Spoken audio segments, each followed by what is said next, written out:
सरकार थी, किस तरह से उत्तर प्रदेश का हाल था, किस तरह से गरीबों को प्रताड़ित किया जाता था, व्यापारियों को प्रताड़ित किया जाता था। और चलिए एक नजर डाल लेते हैं आज की सुर्खियों पर। डॉक्टर ऑर्थो आयुर्वेदिक ऑयल व कैप्सूल, अब दर्द भी घुटने टेकेगा। पेट सफा आयुर्वेदिक चूर्ण, पेट सफा तो हर रोग दफा। रूप मंत्रा आयुर्वेदिक फेस क्रीम और फेस वॉश, ये कोई कॉस्मेटिक नहीं, आयुर्वेदिक औषधि है। सच्ची सहेली, महिलाओं की सबसे भरोसेमंद औषधि एवं टॉनिक। न्यूजीलैंड में पीएम मोदी का संबोधन का यह ऐतिहासिक पड़ाव है। भारत न्यूजीलैंड साझेदारी का नया अध्याय, द्विपक्षीय संबंध होंगे और मजबूत।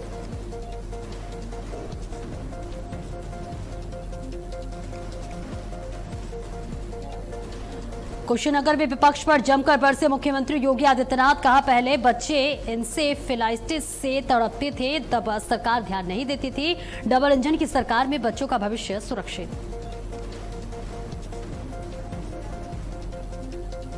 राम मंदिर मामले में नृपेंद्र मिश्रा का बड़ा बयान। कहा, मुझे बैठक में न बुलाया गया, न जानकारी दी गई। मैं मंदिर की व्यवस्थाओं का काम नहीं देखता।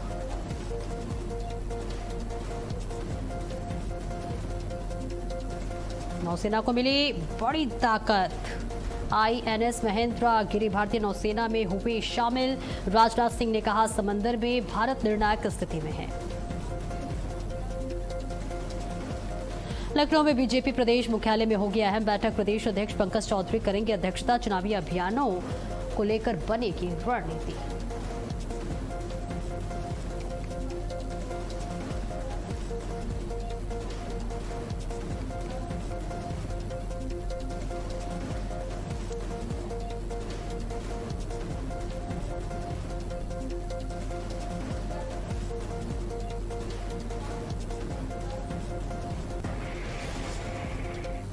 नमस्कार, बहुत बहुत स्वागत है आप सभी का। मैं हूं आपके साथ सपना दीपक मदेश्वर। आप देख रहे भारत अपडेट। बुलेटिन का आगाज करेंगे बड़ी खबर के साथ। बड़ी खबर लखनऊ से, जहां बीजेपी प्रदेश मुख्यालय में होगी अहम बैठक। प्रदेश अध्यक्ष पंकज चौधरी करेंगे अध्यक्षता। महामंत्री संगठन धर्मपाल सिंह भी मौजूद रहेंगे। ये बड़ी जानकारी आप तक पहुंचा रहे। 2 बजे प्रदेश पदाधिकारियों के साथ चर्चा होगी। चुनावी अभियानों को लेकर रणनीति बनेगी। मोर्चा प्रकोष्ठों को सौंपी जाएगी जिम्मेदारी। ये बड़ी और अहम जानकारी आप तक पहुंचा रहे हैं, जहां पर आपको बता दें, चुनावी अभियानों को लेकर विशेष रणनीति बनेगी। मोर्चा प्रकोष्ठों को सौंपी जाएगी जिम्मेदारी। इसके साथ ही साथ ये बड़ी खबर, बीजेपी प्रदेश मुख्यालय में बेहद महत्वपूर्ण और बेहद अहम बैठक होने वाली है। प्रदेश अध्यक्ष पंकज चौधरी ये बैठक करने वाले हैं। इसकी अध्यक्षता करेंगे, जिसमें तमाम लोगों की मौजूदगी होगी।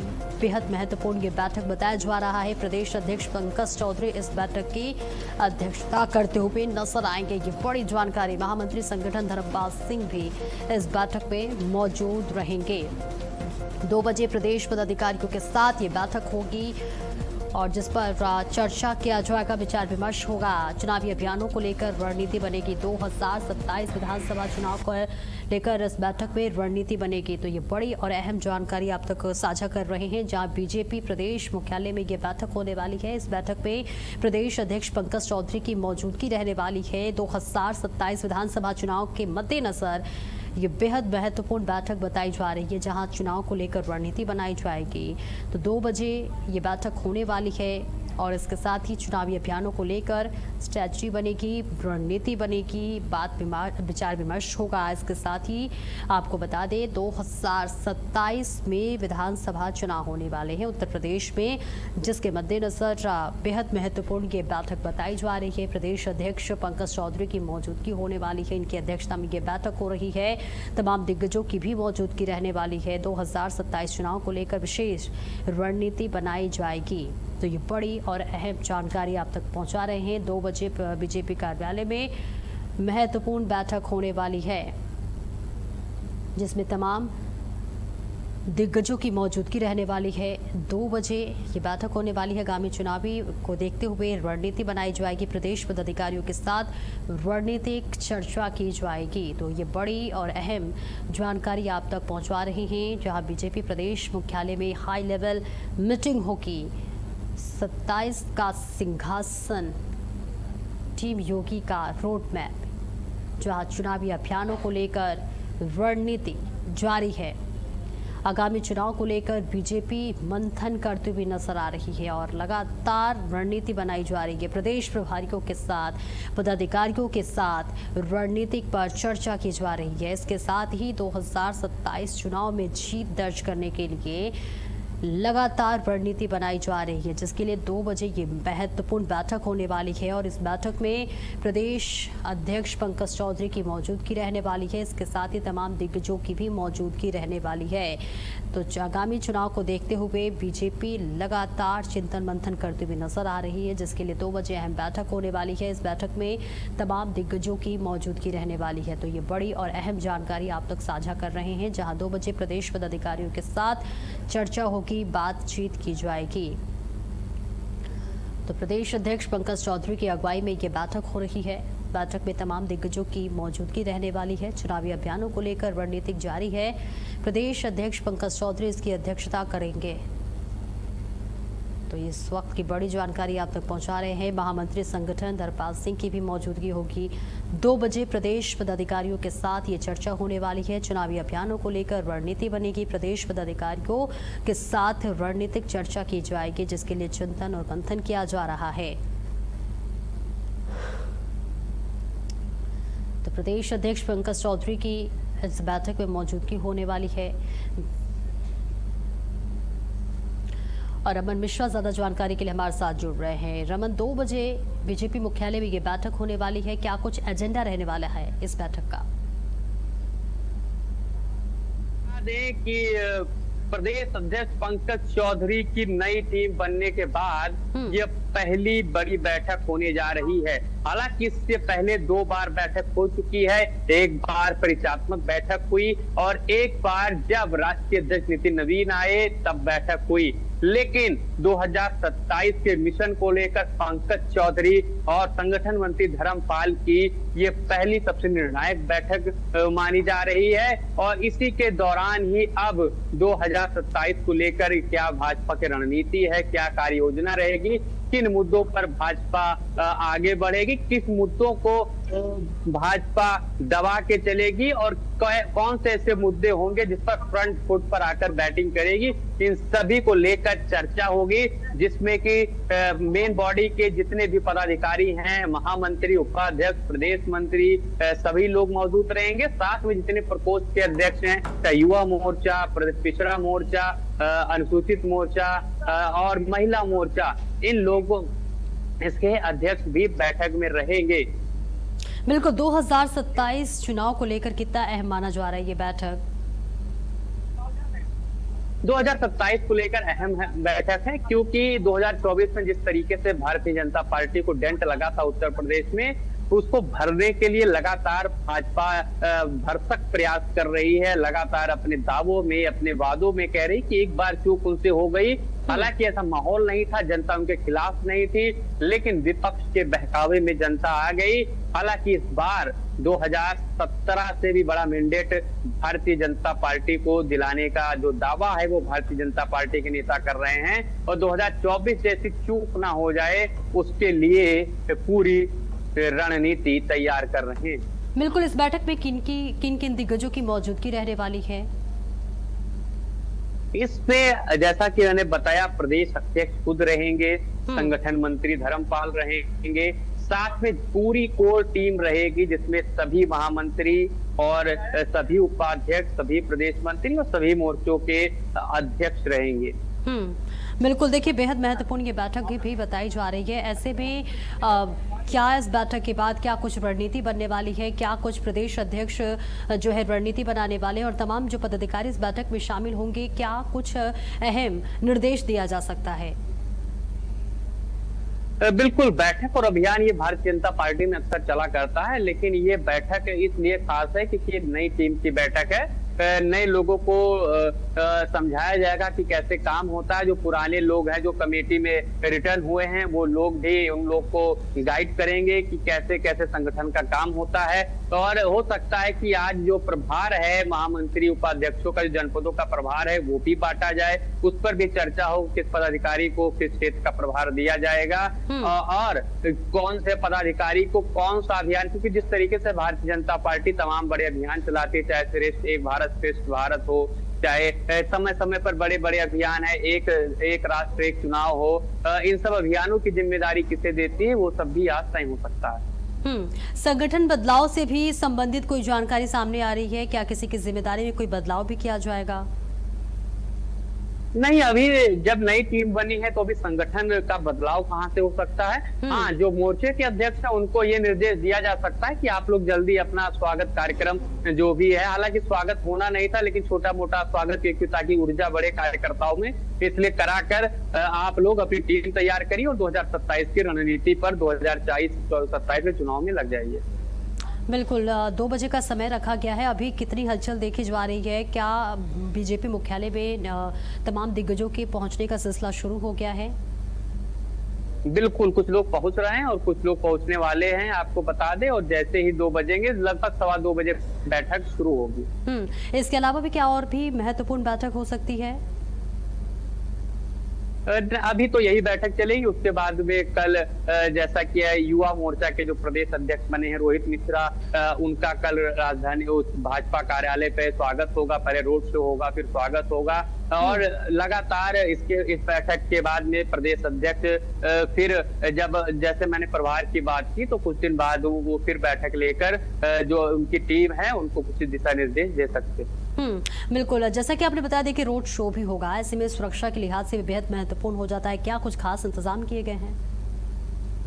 नहीं, कल के कार्यक्रम को लेकर जिस तरीके से आपको बता दें, पहले से तय कार्यक्रम है और 1090 चौराहे से लेकर राजभवन के रास्ते से होते हुए भाजपा कार्यालय तक काफिला जाएगा युवा मोर्चा का। तो ऐसे में यातायात को पहले से सूचना और यातायात जिस तरीके से सभी कार्यक्रम को कराता है, पहले से तैयारी है यातायात विभाग की। बिल्कुल, देखिए इस बैठक में तमाम पदाधिकारी भी शामिल होंगे। क्या किसी पदाधिकारी को कोई बड़ी जिम्मेदारी मिल सकती है 2027 चुनाव के मद्देनजर? अब ये तो बैठक के बाद पता चलेगा किसको कौन सी जिम्मेदारी मिल सकती है, क्योंकि लगातार अभी अगर प्रभारी अगर आज नियुक्त होंगे तो सभी को जिम्मेदारी मिलेगी, वरना सिर्फ बैठक पे चर्चा हो रही है या फिर कोई जिम्मेदारी के लिए, ये सब बैठक के बाद ही पता चलेगा। क्या समय रखा गया है? क्या शेड्यूल है? ये बैठक कितने समय तक होने वाली है? अब बैठक 2 बजे के लिए रखी गई है, लेकिन 5-10 मिनट के बाद जिस तरीके से अक्सर बैठक शुरू होती है उसके बाद शुरू होगी। अब बैठक कितनी लंबी चलती है इसको लेकर अभी कोई ऐसी जानकारी नहीं, लेकिन 2 से ढाई घंटा बैठक मानी जा रही है कि चलेगी। बिल्कुल, बैठक के बाद क्या प्रदेश अध्यक्ष मीडिया को भी संबोधित करेंगे, प्रेस कॉन्फ्रेंस करेंगे, ऐसी कोई जानकारी? अब बैठक होगी तो उसके बाद प्रदेश अध्यक्ष बाहर निकलेंगे तो संभवतः मीडिया को जरूर कुछ ना कुछ उसके बारे में जानकारी देंगे। जो प्रदेश महामंत्री उपाध्यक्ष होंगे वो भी उसके बारे में जानकारी देंगे। इसके साथ ही आपसे ये भी जानना चाहेंगे कि देखिए 2027 में चुनाव है। आपने देखा कि 2024 लोकसभा चुनाव में जिस तरह से रिजल्ट सामने आए, बीजेपी ने खास रिजल्ट जो है खास प्रदर्शन नहीं कर पाई। समाजवादी पार्टी का प्रदर्शन बेहद एक तरह से कहें तो अच्छा रहा है। क्या इसे लेकर भी चिंतन मंथन किया जाएगा?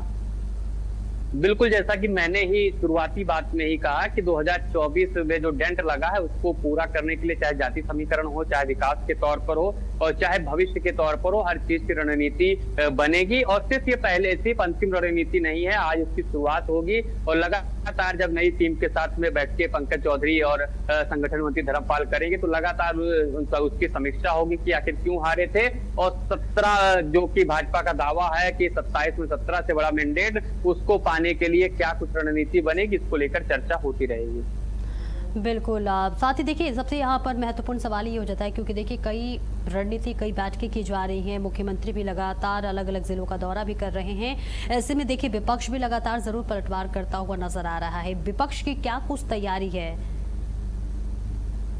अब विपक्ष तो लगातार अपनी तैयारी कर रहा है और सरकार को लगभग घेरने की तैयारी कर रहा है। राम मंदिर चंदा चोरी मामले को लेकर इस समय विपक्ष सरकार पर हावी है, भाजपा पर हावी है। ऐसे में तमाम ऐसे मुद्दे हैं जिसको लेकर विपक्ष सरकार पर दबाव भी बना रहा है, संविधान विरोधी, लोकतंत्र विरोधी भी बता रहा है। और इसी को लेकर भाजपा बचने के लिए ताकि उन पर धर्म का जो धर्म की मतलब राम मंदिर को लूटने का जो इल्जाम ट्रस्ट पर लगा है उसकी आंच जो है भाजपा और सरकार पर न आए और जो संविधान लोकतंत्र का जो 2024 में अभियान चले था वो ना चले, इसी को लेकर भारतीय जनता पार्टी तैयारी बना रही है।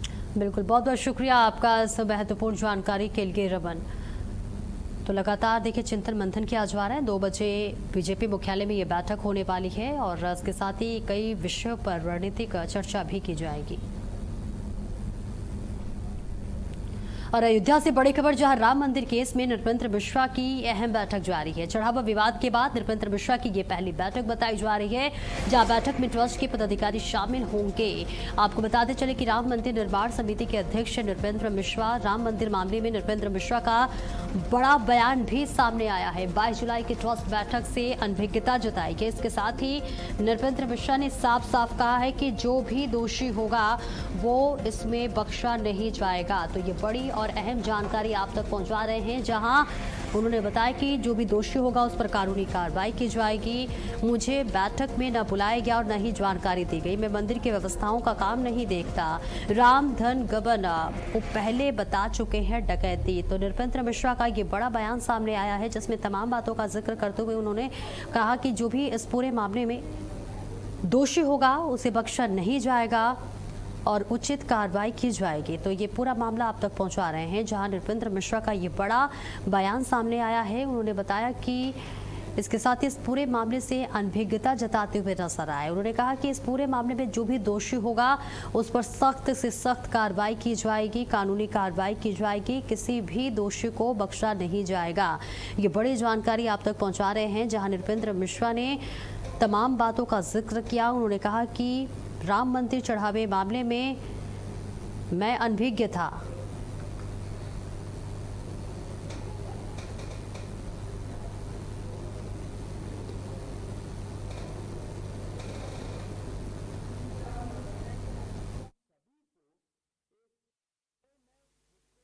तरीके से चढ़ावा चोरी अपने में आप जानते हैं। हमारे कोषाध्यक्ष महोदय जो स्वामी गोविंद देव गिरी जी हैं, उन्होंने भी आप सभी से वार्ता की और बताया कि यह अपने में एक तरीके का कलंक है। एक तरीके से राम मंदिर में यह घटना घट गई, इसका हम सभी को एक खेद ही नहीं, एक तरीके से हम सभी उससे छोटापन महसूस कर रहे हैं। तो यह व्यवस्था का एक प्रश्न है। व्यवस्था में सुधार होगा, मुझे पूरा विश्वास है। और इस प्रकार की घटना और अलीगढ़ में अवैध कॉलोनियों पर YEIDA का बुलडोजर चला है, जहां 1.5 लाख वर्ग मीटर जमीन से हटाया गया अवैध निर्माण। टप्पल क्षेत्र में कई अनधिकृत कॉलोनियां ध्वस्त की गई हैं। 450 करोड़ रुपए की जमीन कब्जा मुक्त कराई गई है। YEIDA और प्रशासन की संयुक्त कार्रवाई, जहां अवैध कब्जों के खिलाफ आगे भी अभियान लगातार जारी है। ये बड़ी और अहम जानकारी आप तक पहुंचा रहे हैं, जहां टप्पल क्षेत्र में कई अनधिकृत कॉलोनियां ध्वस्त की गई हैं। इसके साथ ही अवैध कॉलोनियों पर YEIDA का ये बुलडोजर की कार्रवाई की गई है, जहां बताया जा रहा है कि 1.5 लाख वर्ग मीटर जमीन की ये पूरा मामला है। टप्पल क्षेत्र में कई अनधिकृत कॉलोनियों पर ध्वस्तीकरण की ये बड़ी और अहम कार्रवाई हुई है। 450 करोड़ रुपए की जमीन कब्जा मुक्त कराई गई है। अवैध कॉलोनियों पर YEIDA का बुलडोजर, जहां 1.5 लाख वर्ग मीटर जमीन से अवैध निर्माण हटाया गया है। टप्पल क्षेत्र में कई अनधिकृत कॉलोनियां ध्वस्त की गई हैं। तो ये बड़ी कार्रवाई, जहां पर 450 करोड़ रुपए की जमीन कब्जा मुक्त कराई गई है। अवैध कॉलोनियों पर YEIDA का ये बुलडोजर चला है, बड़ी कार्रवाई हुई है।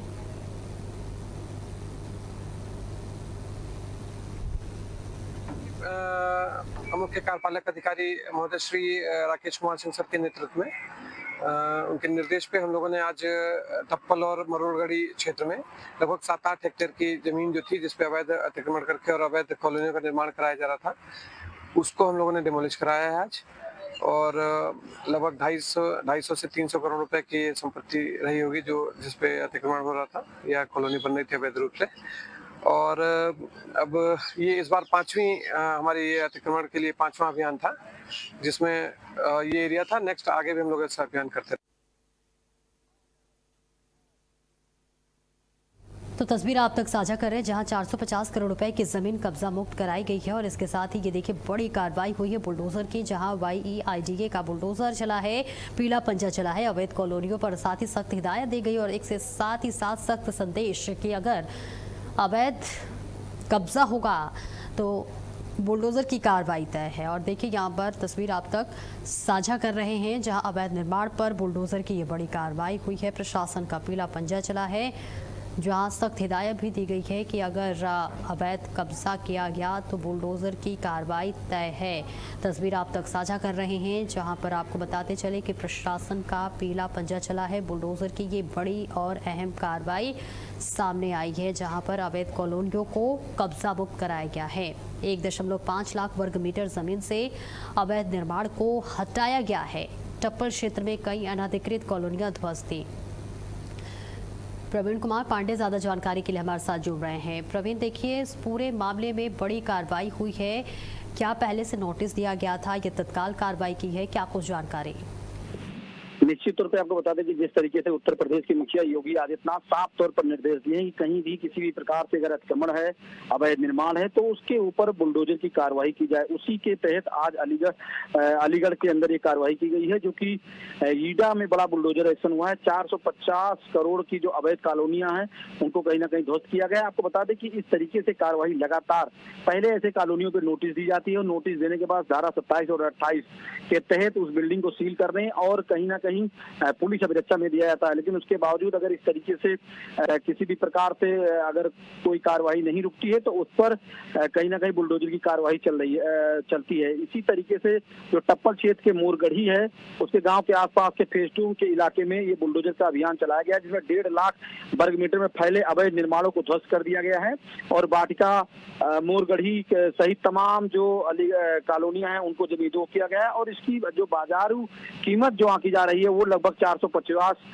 करोड़ रुपया आंकी जा रही है। और इसके मुख्य कार्यपालक जो अधिकारी हैं राकेश कुमार सिंह की अगुवाई में ये अवैध कॉलोनी को गिराया गया और इसमें जो OSD हैं शैलेंद्र कुमार सिंह मौके पर मौजूद थे, SDM जो अभिषेक शाही और तहसीलदार मनोज सिंह की अगुवाई में इस प्रकार की कार्रवाई की गई है। और यह कहीं ना कहीं जो कार्रवाई है बिल्कुल प्रणवीर, तो देखिए इस पूरे मामले में बहुत बड़ी कार्रवाई हुई और साथ ही सख्त संदेश भी दिया गया है कि अगर अवैध निर्माण किया जाएगा तो प्रशासन का पीला पंजा चलना तय है।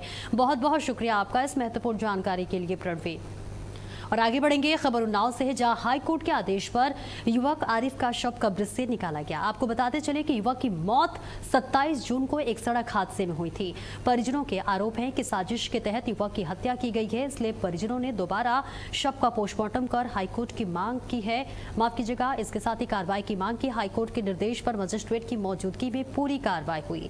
शव निकालने की पूरी प्रक्रिया की वीडियोग्राफी कराई गई है। युवक शव दोबारा पोस्टमार्टम के लिए उन्नाव पोस्टमार्टम हाउस भेजा गया है। मौके पर प्रशासन और पुलिस के आला अधिकारी मौजूद रहे। तो देखिए ये तस्वीर आप तक साझा कर रहे हैं जहां इस पूरे कार्रवाई के दौरान तमाम अधिकारियों की मौजूदगी रही और अधिकारियों के संरक्षण में पोस्टमार्टम की ये कार्रवाई की गई। ये तस्वीर आप तक साझा कर रहे हैं जहां हत्या की आशंका जताई जा रही है। परिजन ने एक साथ कई बड़े सवाल भी उठाए हैं। मजिस्ट्रेट की मौजूदगी में ये बड़ी और अहम कार्रवाई हुई है, जहां पर बताया जा रहा है कि 27 जून का ये पूरा मामला है। हाईकोर्ट ने आदेश दिया कि कब्र से शव को निकाला जाए और फिर पोस्टमार्टम के लिए भेजने के बाद जो भी रिपोर्ट सामने आएगी उस पर सभी की नजर है।